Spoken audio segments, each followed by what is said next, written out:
when people ask me like, hey, what do I need to make sure that I succeed here? I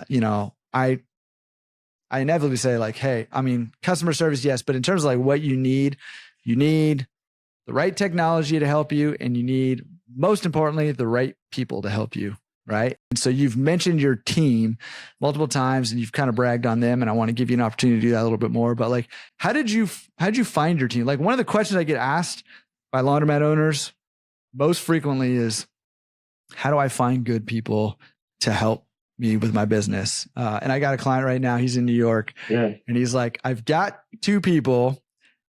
One of them is like a little iffy.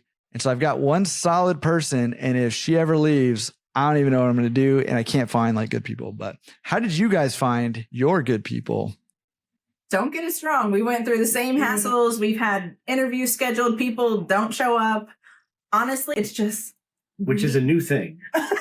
So I never had to interview people really. He did not believe me. Sarah that does that more for her job.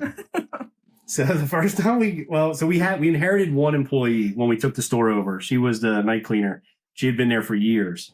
And it eventually just kind of came to a differing of opinions on things, and we just parted ways. And so then we had to hire. So I did it for, I think we hired. Real quick.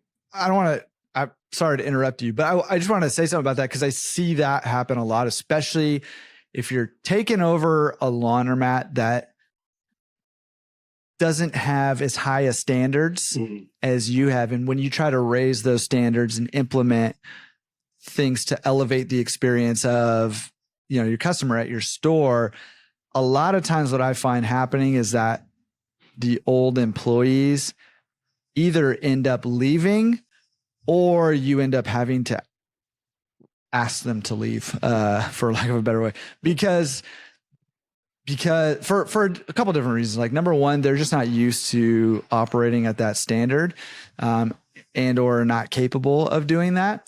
Or the other thing is that they've been doing less work and getting their paycheck for doing less work. And now we're saying, hey, we need you to up your game a little bit here. We need you to open doors for people, or smile, or greet people, or, clean a little better, a little more thoroughly. Here's the new cleaning regimen or whatever. And there's a fight there that happens. And that is just super common, that I see that happen. I've had that happen, and that happened 1,000 times before.